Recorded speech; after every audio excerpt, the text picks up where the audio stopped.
ఓం శాంతి. November 1వ తారీఖు 2023 ప్రాతఃమురళి. ఓం శాంతి. బాబ్దాదా మధువనము. ఈరోజు మధుర మహావాక్యాలు.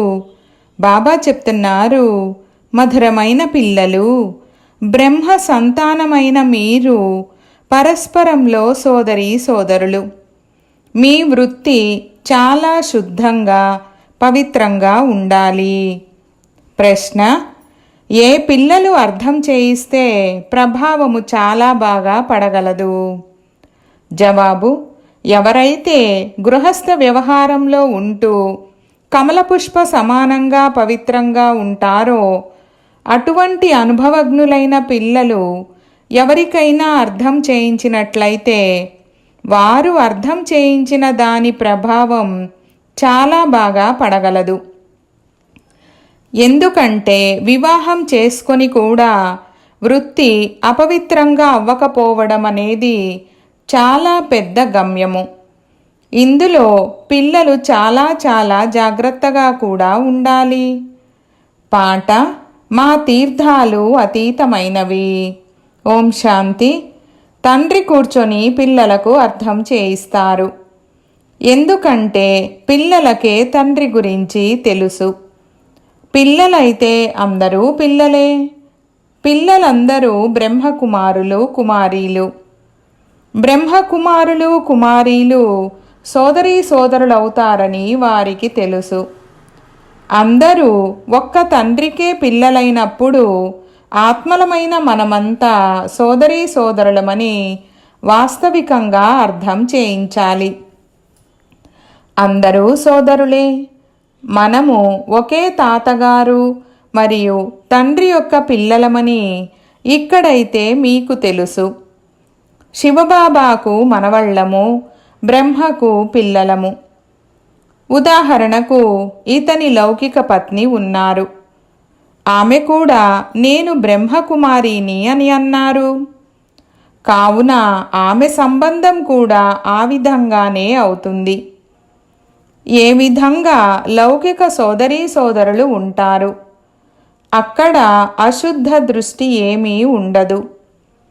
ఈ రోజుల్లోనైతే అందరూ అశుద్ధంగా అవుతూ ఉంటారు. ఎందుకంటే ప్రపంచమే అశుద్ధంగా ఉంది. పిల్లలైన మీరిప్పుడు అర్థం చేసుకున్నారు, మనము బ్రహ్మకుమారులము, బ్రహ్మకుమారీలము. బ్రహ్మ ద్వారా దత్తత తీసుకోబడ్డ పిల్లలుగా అయ్యారు. కావున మీరు సోదరీ సోదరులవుతారు. సన్యాసము కూడా 2 రకాలుగా ఉంటుందని అర్థం చేయించవలసి ఉంటుంది. సన్యాసం అనగా పవిత్రంగా ఉండటము, పంచవికారాలను విడిచిపెట్టడము. వారు హఠయోగ సన్యాసులు. వారి డిపార్ట్మెంటే వేరు. ప్రవృత్తి మార్గం వారితో సంబంధాన్ని వదిలి వెళ్ళిపోతారు. వారి పేరే హఠయోగ కర్మ సన్యాసులు. పిల్లలైన మీకు అర్థం చేయించడం జరుగుతుంది. గృహస్థ వ్యవహారంలో ఉంటూ దేహ సహితంగా దేహపు సర్వ సంబంధాలను త్యజించి తండ్రిని స్మృతి చేయాలి. వారైతే ఇళ్ళు వాకిళ్లను వదిలేస్తారు. మామయ్య, చిన్నాన్న, పెదనాన్న ఎవ్వరూ ఉండరు. ఏమని భావిస్తారంటే మిగిలిన వారు ఒక్కరే, వారినే స్మృతి చెయ్యాలి, లేక జ్యోతి జ్యోతిలో కలిసిపోవాలి, నిర్వాణధామానికి వెళ్ళిపోవాలి. వారి డిపార్ట్మెంటే వేరు, వేషధారణ వేరు. వారేమో స్త్రీ నరకానికి ద్వారము, దూది అగ్ని కలిసి ఉండలేవు, వేరుగా ఉంటేనే మేము రక్షింపబడగలము అని అంటారు. డ్రామానుసారంగా వారి ధర్మమే వేరు. దానిని శంకరాచార్యులు స్థాపన చేశారు.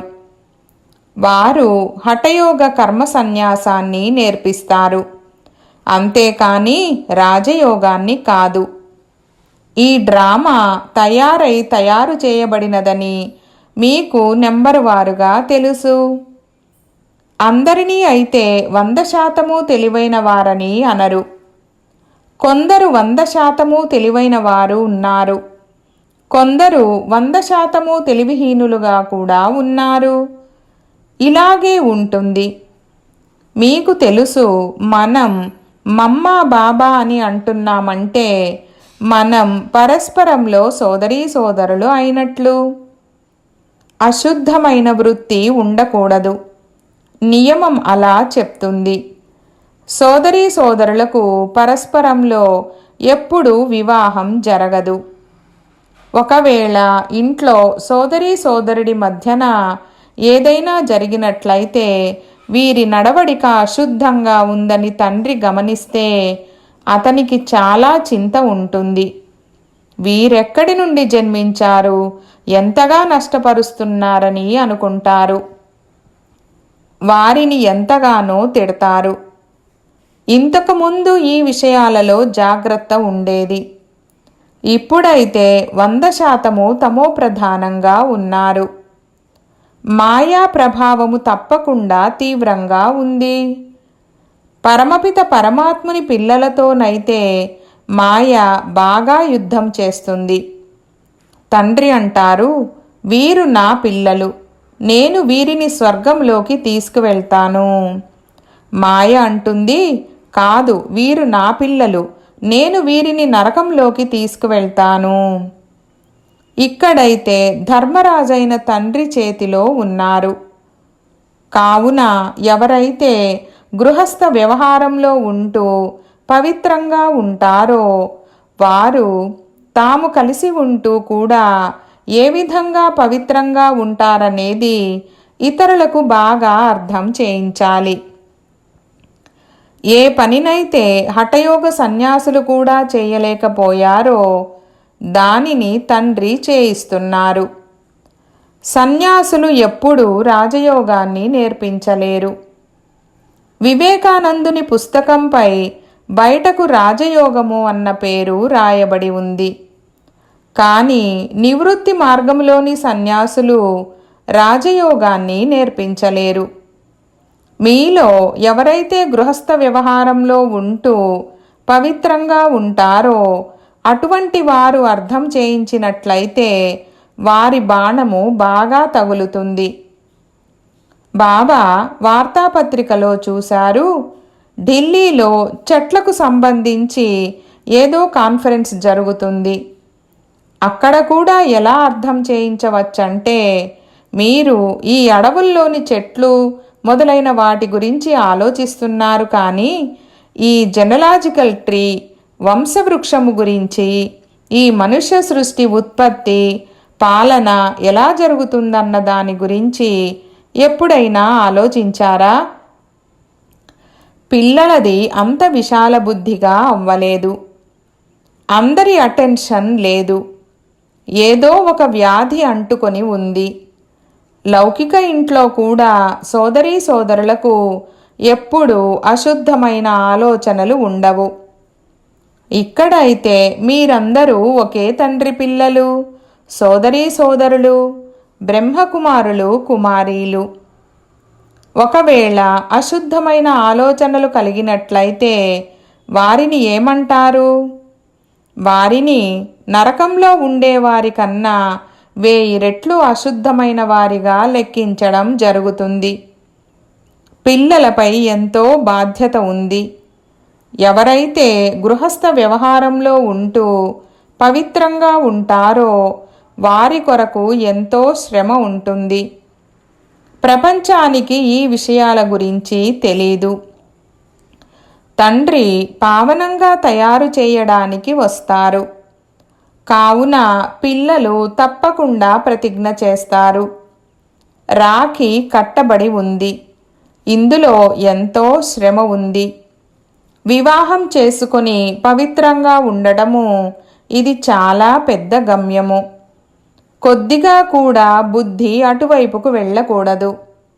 వివాహమైతే వికారులుగా అయిపోతారు.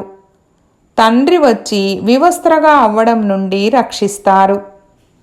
శాస్త్రాలలో ద్రౌపది విషయం కూడా ఉంది. ఈ విషయాలలో ఏదో రహస్యమైతే ఉంది కదా. ఈ శాస్త్రాలు మొదలైనవన్నీ డ్రామాలో రచింపబడి ఉన్నాయి. ఏదైతే గడుస్తూ వచ్చిందో అది డ్రామాలో రచింపబడి ఉంది. అది తప్పకుండా రిపీట్ అవుతుంది. జ్ఞాన మార్గం మరియు భక్తి మార్గం కూడా రచింపబడి ఉన్నాయి. మీ బుద్ధి ఇప్పుడు చాలా విశాలంగా అయ్యింది. అనంతమైన తండ్రి బుద్ధి ఏ విధంగా ఉందో శ్రీమతంపై నడిచే అతి ప్రియమైన పిల్లల బుద్ధి కూడా అదే విధంగా ఉంది. లెక్కలేనంత మంది పిల్లలు ఉన్నారు. ఇంకా ఎంతమంది పిల్లలుగా అవుతారో తెలీదు. ఎప్పటి వరకైతే బ్రాహ్మణీలుగా అవ్వరో అప్పటి వరకు వారసత్వాన్ని పొందలేరు. ఇప్పుడు బ్రహ్మవంశీయులైన మీరే మళ్ళీ వెళ్ళి సూర్యవంశీయులుగా అనగా విష్ణువంశీయులుగా అవుతారు. ఇప్పుడు మీరు శివవంశీయులు. శివుడేమో దాదా తాతగారు, బ్రహ్మ ఏమో బాబా తండ్రి. ప్రజలందరికీ ప్రజాపిత అయితే ఒక్కరే అయినట్లు కదా. మనుష్య సృష్టి రూపీ వృక్షము ఏదైతే ఉందో దానికి కూడా బీజము ఉంటుందని కూడా తెలుసు. అందులో మొదటి మానవుడు కూడా ఉంటారు. వారిని న్యూ మ్యాన్ అని అంటారు. న్యూ మ్యాన్ ఎవరై ఉంటారు? బ్రహ్మయే అవుతారు. బ్రహ్మ మరియు సరస్వతి వారు కొత్తవారుగా లెక్కింపబడతారు. ఈ విషయాలను అర్థం చేసుకునేందుకు విశాల బుద్ధి కావాలి. ఓ గాడ్ ఫాదర్, ఓ సుప్రీం గాడ్ ఫాదర్ అని ఆత్మే అంటుంది. ఆత్మే అంటుంది కావున వారు అందరికీ రచయిత. వారే ఉన్నతోన్నతమైన వారు. ఆ తర్వాత ఈ మనుష్య సృష్టిలో చూడండి, వీరిలో ఉన్నతమైన వారిగా ఎవరిని ఉంచాలి? ప్రజాపితను మనుష్య సృష్టి యొక్క వృక్షం ఏదైతే ఉందో అందులో బ్రహ్మ ముఖ్యమైన వారని ఎవరైనా అర్థం చేసుకోగలరు. శివుడు ఆత్మలకు తండ్రి. బ్రహ్మను మనుష్యుల రచయిత అని అనవచ్చు. కానీ ఎవరి మతం అనుసారంగా రచిస్తారు? తండ్రి అంటారు, నేనే బ్రహ్మను దత్తత తీసుకుంటాను. కొత్త బ్రహ్మ ఎక్కడి నుండి వస్తారు? అనేక జన్మల అంతిమ జన్మలో నేను వీరిలోకి ప్రవేశిస్తాను. వీరికి ప్రజాపిత బ్రహ్మ అన్న పేరును పెడతాను. ఇప్పుడు మీకు తెలుసు, మనం తప్పకుండా బ్రహ్మకు పిల్లలము. శివబాబా నుండి జ్ఞానాన్ని తీసుకుంటున్నాము. మనం తండ్రి నుండి పవిత్రతను, సుఖాన్ని, శాంతిని, ఆరోగ్యాన్ని, ఐశ్వర్యాన్ని తీసుకునేందుకు వచ్చాము. భారత్లో మనమే సదా సుఖవంతులుగా ఉండేవారము. ఇప్పుడు అలా లేము. మళ్ళీ తండ్రి ఆ వారసత్వాన్ని ఇస్తున్నారు. పవిత్రత ఫస్ట్ అని పిల్లలకు తెలుసు. రాఖీ ఎవరికి కట్టడం జరుగుతుంది? ఎవరైతే అపవిత్రంగా అవుతారో వారు మేము పవిత్రంగా ఉంటామని ప్రతిజ్ఞ చేస్తారు. ఈ గమ్యము చాలా గొప్పదని తండ్రి అర్థం చేయిస్తారు. ఎవరైతే ముందు నుండే యుగళులుగా ఉన్నారో వారు తాము సోదరీ సోదరులుగా ఎలా ఉంటున్నారన్నది అర్థం చేయించాలి. అయితే అవస్థను తయారు చేసుకోవడానికి సమయం పడుతుంది. మాయా తుఫానులు ఎంతగానో వస్తాయని పిల్లలు రాస్తారు కూడా. కావున గృహస్థ వ్యవహారంలో ఉంటూ పవిత్రంగా ఉండే పిల్లలు భాషణ చేసినట్లయితే మంచిది. ఎందుకంటే ఇది కొత్త విషయము. ఇది స్వరాజయోగము. ఇందులో కూడా సన్యాసము ఉంది. గృహస్థ వ్యవహారంలో ఉంటూ మనం జీవన్ముక్తిని అనగా సద్గతిని పొందాలి. ఇది జీవన బంధనము. మీది స్వరాజ్య పదవి. స్వయానికి రాజ్యం కావాలి. ఇప్పుడు స్వయానికి రాజ్యం లేదు. ఆత్మ అంటుంది, నేను రాజుగా ఉండేవాడిని, నేను రాణిగా ఉండేదానిని. ఇప్పుడు నేను వికారీగా, నిరుపేదగా అయిపోయాను. నాలో ఏ గుణాలు లేవు. ఈ విధంగా ఆత్మే అంటుంది కదా. కావున స్వయాన్ని ఆత్మగా, పరమపిత పరమాత్ముని సంతానంగా భావించాలి. ఆత్మలమైన మనము సోదరులము. పరస్పరంలో చాలా ప్రేమ ఉండాలి. మనం మొత్తం ప్రపంచమంతటినీ ప్రియంగా తయారు చేస్తాము. రామరాజ్యంలోనైతే పులి, మేక కూడా కలిసి నీరు త్రాగేవి. ఎప్పుడూ కొట్లాడుకునేవి కావు. కావున పిల్లలైన మీలో ఎంత ప్రేమ ఉండాలి. ఈ అవస్థ నెమ్మది నెమ్మదిగా వస్తుంది. ఎంతగానో కొట్లాడుకుంటూ ఉంటారు కదా. పార్లమెంటులో కూడా కొట్లాడుకుంటారు. అప్పుడు కుర్చీలు ఎత్తి ఒకరినొకరు కొట్టుకోవడం మొదలు పెడతారు. అది ఆసురీ సభ. ఇది మీ ఈశ్వరీయ సభ. కావున ఎంత నష ఉండాలి. కానీ ఇది స్కూలు. చదువులో కొందరు ఉన్నతిలోకి వెళ్తారు, కొందరు ఢీలా అయిపోతారు. ఈ స్కూలు కూడా అద్భుతమైనది. అక్కడైతే స్కూల్ టీచర్లు వేర్వేరుగా ఉంటారు. ఇక్కడ స్కూల్ టీచరు ఒక్కరే, స్కూలు కూడా ఒక్కటే. ఆత్మ శరీరాన్ని ధరించి చదివిస్తుంది. ఆత్మకు చదివిస్తారు. ఆత్మలమైన మనం శరీరం ద్వారా చదువుకుంటాము. అంతగా ఆత్మాభిమానులుగా అవ్వాలి. మనము ఆత్మలము, వారు పరమాత్మ. ఈ విషయాలు బుద్ధిలో రోజంతా తిరుగుతూ ఉండాలి. దేహాభిమానం కారణంగానే పొరపాట్లు జరుగుతాయి. దేహీ అభిమానీ భవ అని తండ్రి పదే పదే చెప్తారు. దేహాభిమానంలోకి రావడం వలన మాయా దాడి జరుగుతుంది. చాలా పైకి ఎక్కాలి. ఎంతగా విచారసాగర మథనం చేయవలసి ఉంటుంది. రాత్రివేళలోనే విచారసాగర మథనము జరగగలదు. ఈ విధంగా విచారసాగర మథనము చేస్తూ చేస్తూ తండ్రిలా తయారవుతూ ఉంటారు. పిల్లలైన మీరు మొత్తం జ్ఞానాన్ని బుద్ధిలో ఉంచుకోవాలి. గృహస్థ వ్యవహారంలో ఉంటూ రాజయోగాన్ని నేర్చుకోవాలి. ఇదంతా బుద్ధికి సంబంధించిన పని. బుద్ధిలో ధారణ జరుగుతుంది.